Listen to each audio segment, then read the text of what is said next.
1 tot 3. Ek wil vandag met jou praat oor verhouding 1 tot 3. Die karakter en die verhouding van dankbaarheid. Jy sal met my saamstem dat God gee altyd meer. God gee altyd meer. In verhouding tot wat ek gee, gee God altyd meer. We cannot outgive God.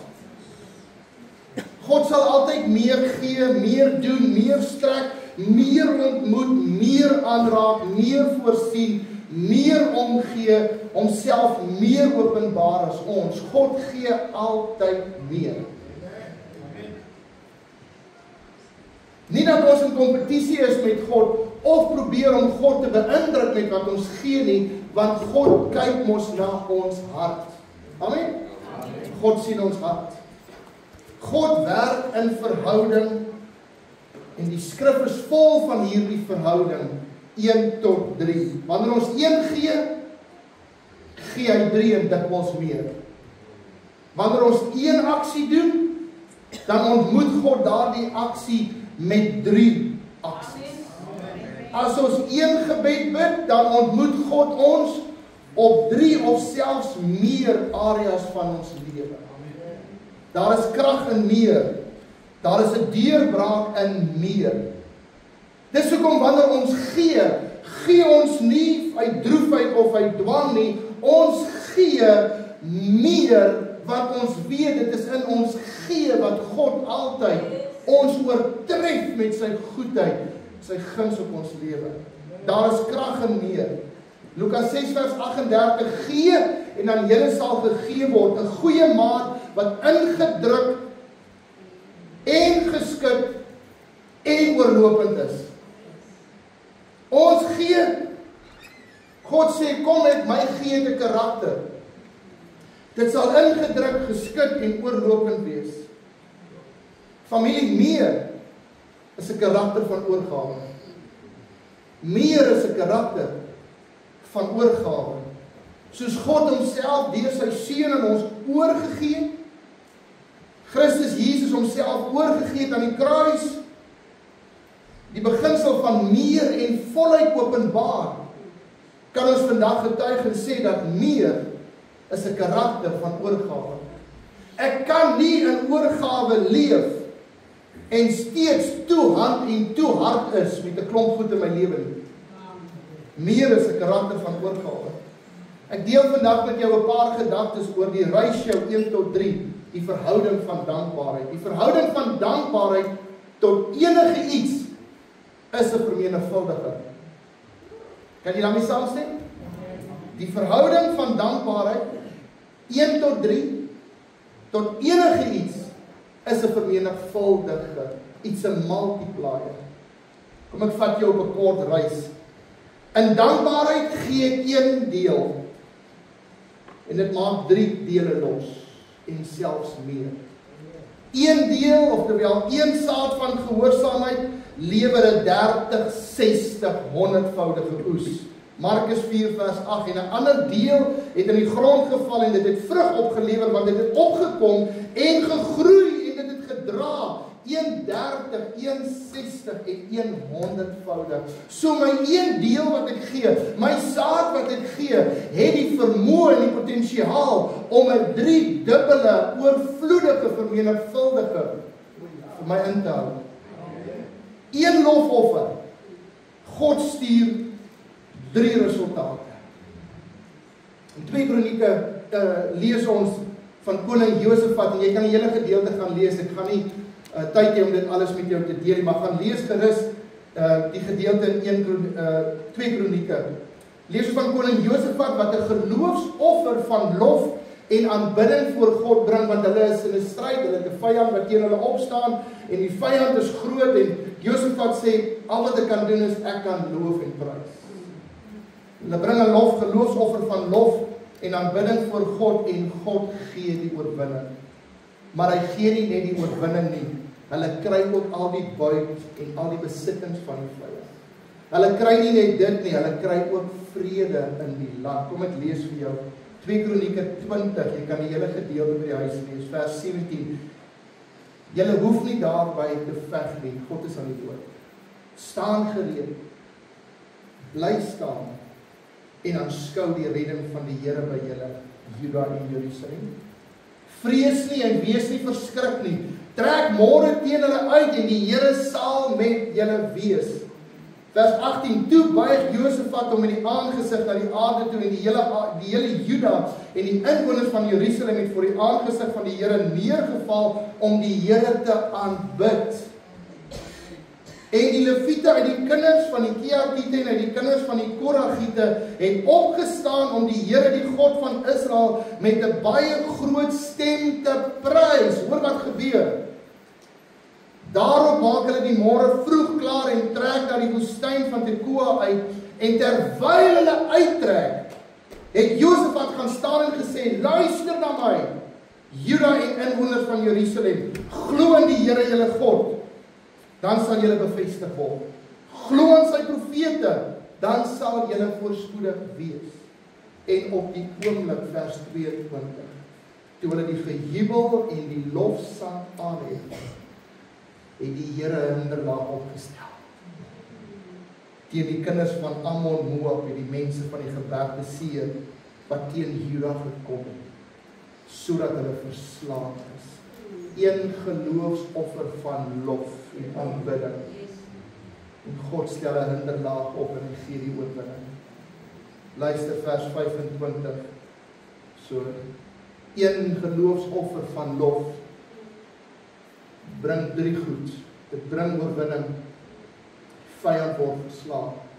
Tweede ding wat gebeur, vers 25. Daarop het Josafat en sy manskappe gekom om die buit in te samel en hulle het by hulle 'n menigte goed en klere en kosbare voorwerpe gekry en het soveel vir hulle gebuit dat hulle dit nie kon wegdra nie, en hulle was 3 dae lank besig om die buit in te samel, want dit was groot. Die hinderlaag en die oorwinning was in 'n oomblik, die buit het 3 dae gevat. Vers 28. En hulle het Jerusalem ingetrek met harpe en sieters en trompette, weer eens lof, na die huis van die Here. En die skrik vir God was op al die koninkryke van die lande, toe hulle hoor dat die Here teen die vyande van Israel gestry het. Vers 30, verder het die koninkryk van Josafat gerus, en sy God het met hom, en sy God het hom rondom rus verskaf. Een geloofsoffer van lof, en God gee oorwinning. Daar's buit wat hulle insamel vir 3 dae. Kan jy dink hoe daai huise gekreun het? En jy dink hoe die mense daai goed ingedra het, en selfs 'n maand later sê, waar kom die ding vanaf? Nie onthou jy daar wat God 'n hinderlaag opgestel het. Die derde ding wat gebeur, die land het gerus, daar was vrede, want al die koninkryke het kennis geneem. Jy staan nie op teen die volk van God nie. Jy staan nie op teen die volk van God nie.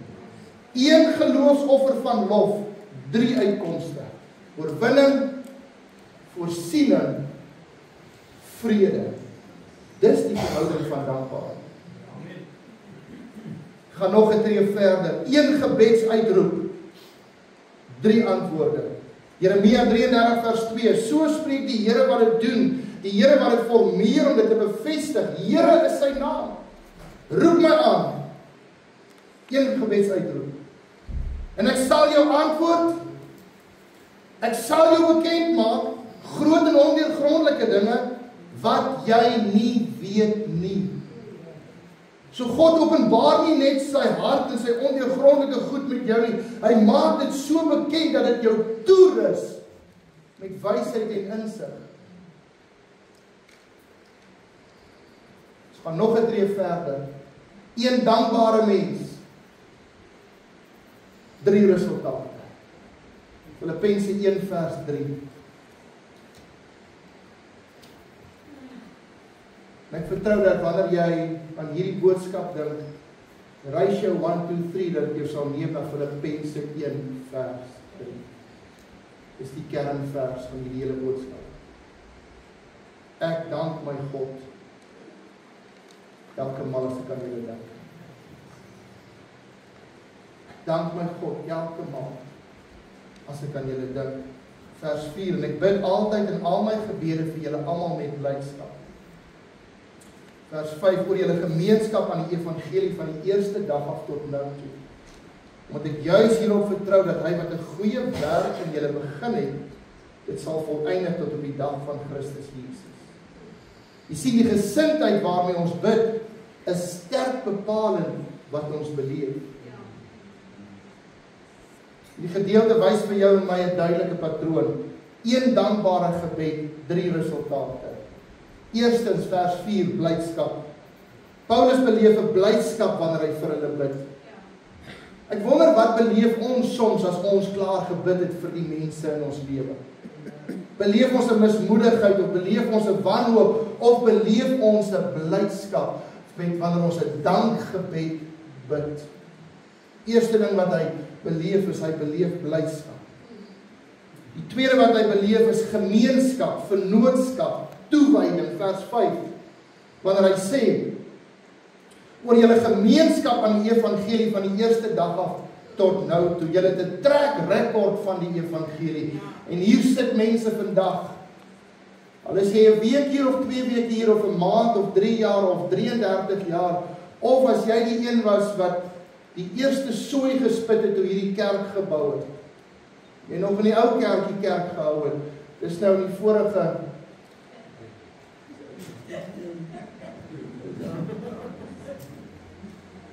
jou gemeenskap aan die evangelie laat hierdie gemeente met 'n trek rekord.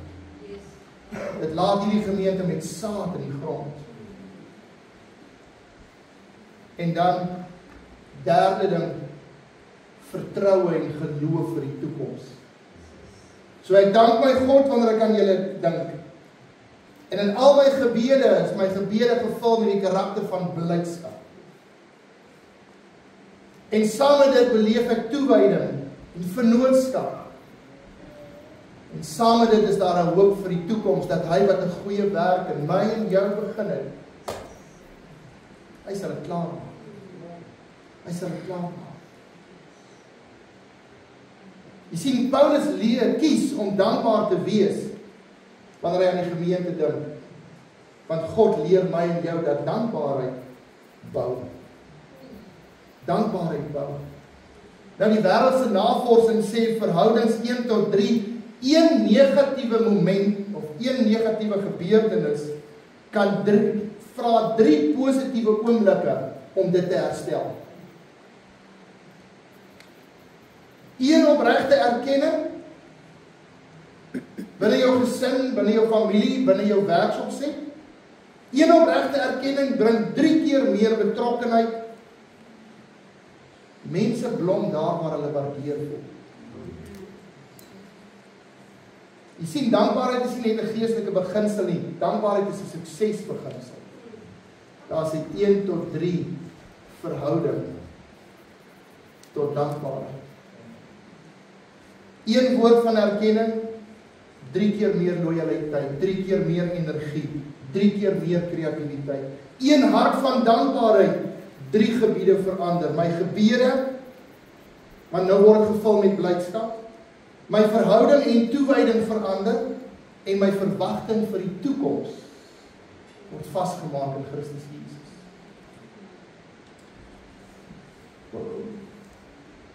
Nog 'n tree verder gaan. Ek wil vandag vir elke een vra dat jy hierdie wat ons nou gaan deel in jou hart bære. 1 dankbare hart kan tot in die 3de geslag 'n impak hê. As jy vanmôre 'n dankoffer bring, dan is dit nie net 'n offert nie. As jy vanmôre 'n danklied sing, is dit nie net 'n danklied nie. As jy vanmôre 'n dankgebed doen, is dit nie net 'n dankgebed nie. Weet jy dat jou offer van dank kan tot in die 3de en selfs verder geslag 'n impak hê. Dit vir jou wys in die woord.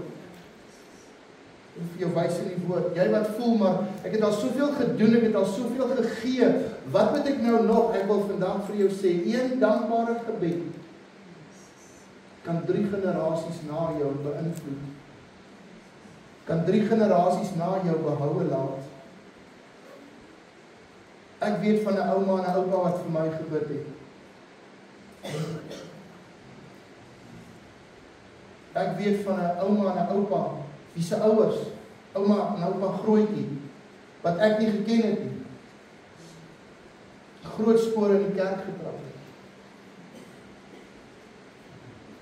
Jou dankbare hart, jou dankoffer,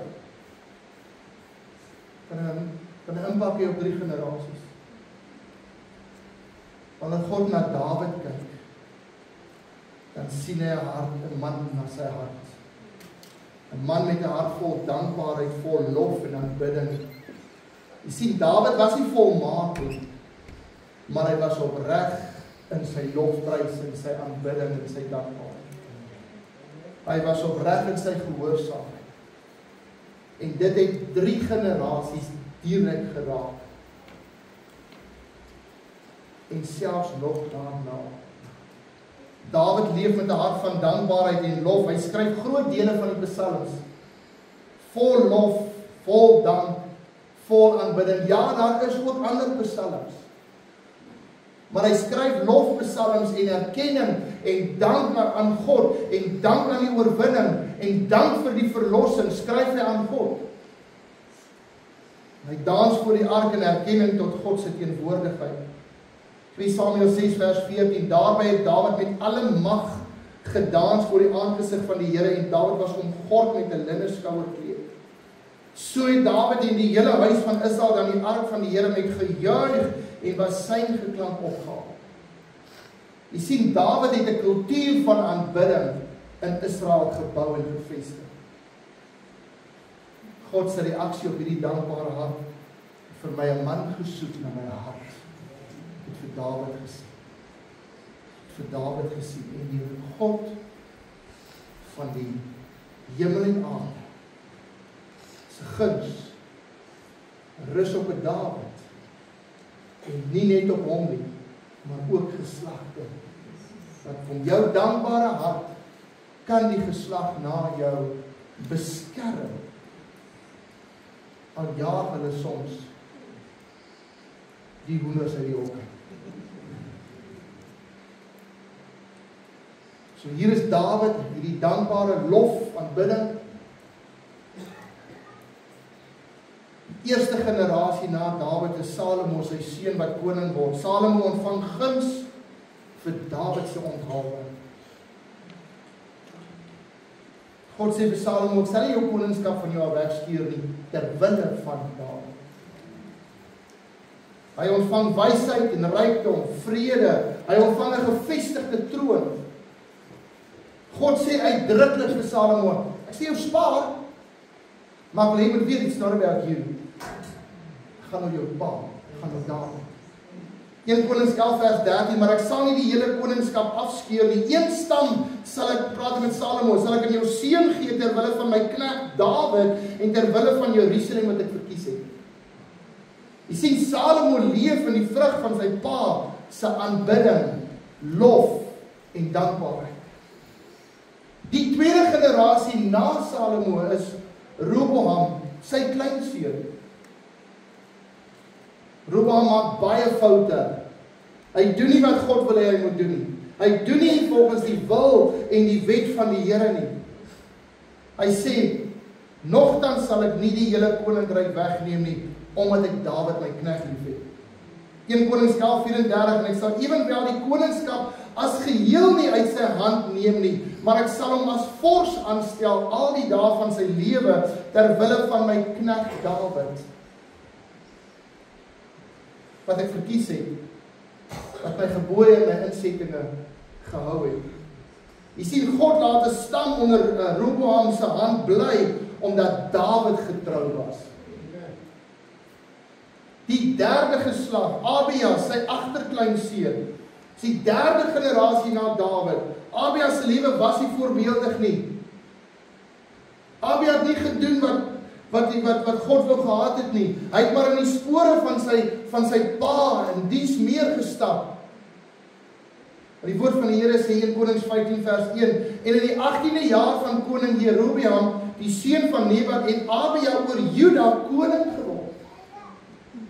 Hy het 3 jaar in Jerusalem geregeer en die naam van sy moeder was Maaga, die dogter van Abisalom.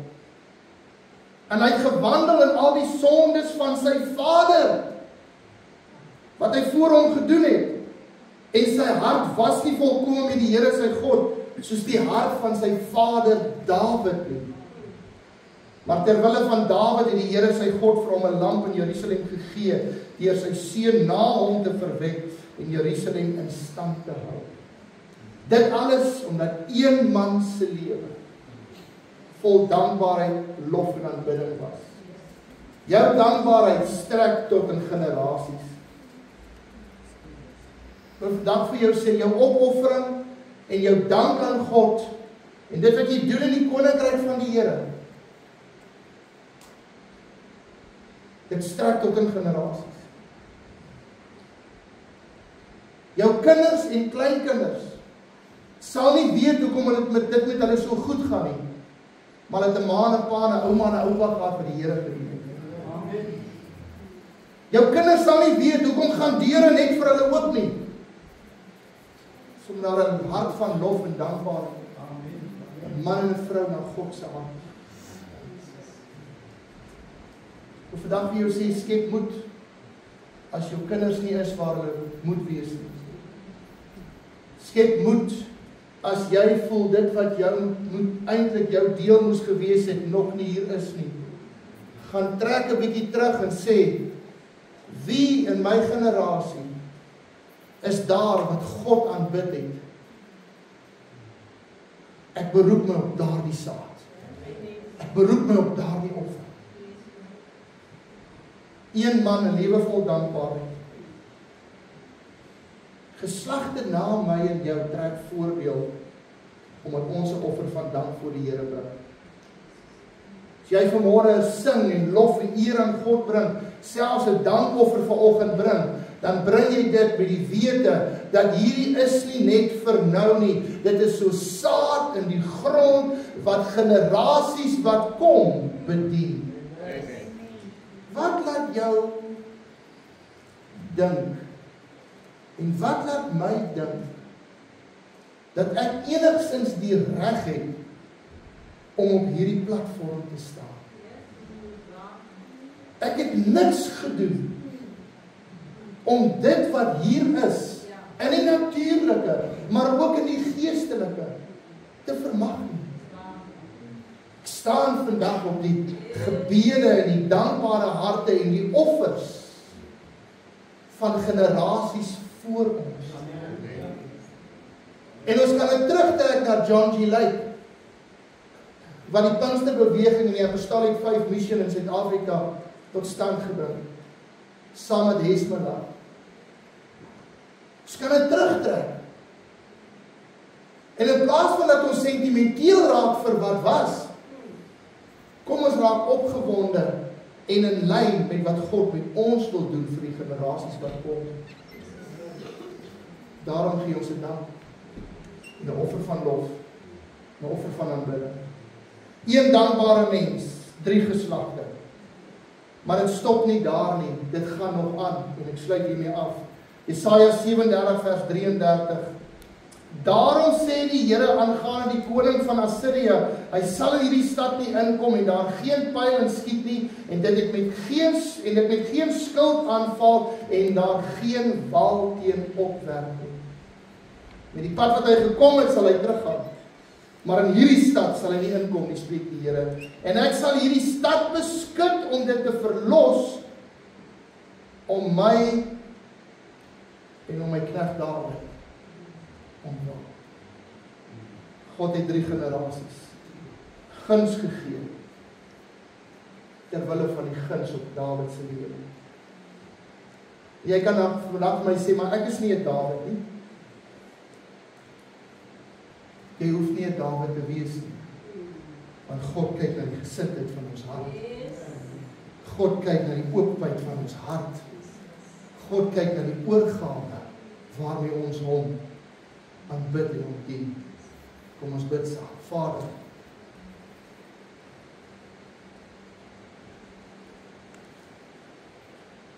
ons loof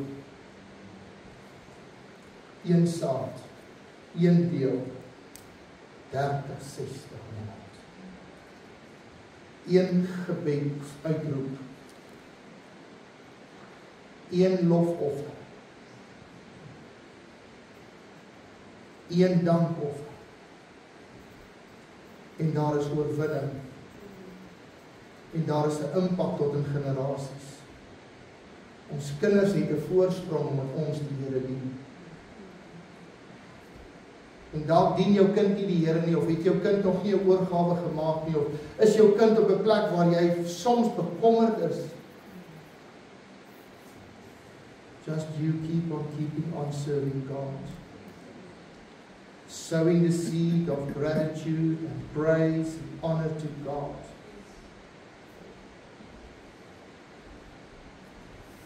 God sal ter wille van, want hy het dit gedoen ter wille van Dawid. Ek bid vandag, Here, dat ons as familie, dat wanneer ons aan mekaar dink, ons sal sê, dank God, wanneer ek aan jou dink. En ek bid in al my gebede met blydskap. Blydskap omdat ek die oorgawe waarmee jy die Here dien sien. En omdat ek ook vertrou dat hy wat 'n werk in my en jou begin het, dit sal volëindig. Ons loof en aanbid. Koning van die konings, Here van die heerskappy. Amen.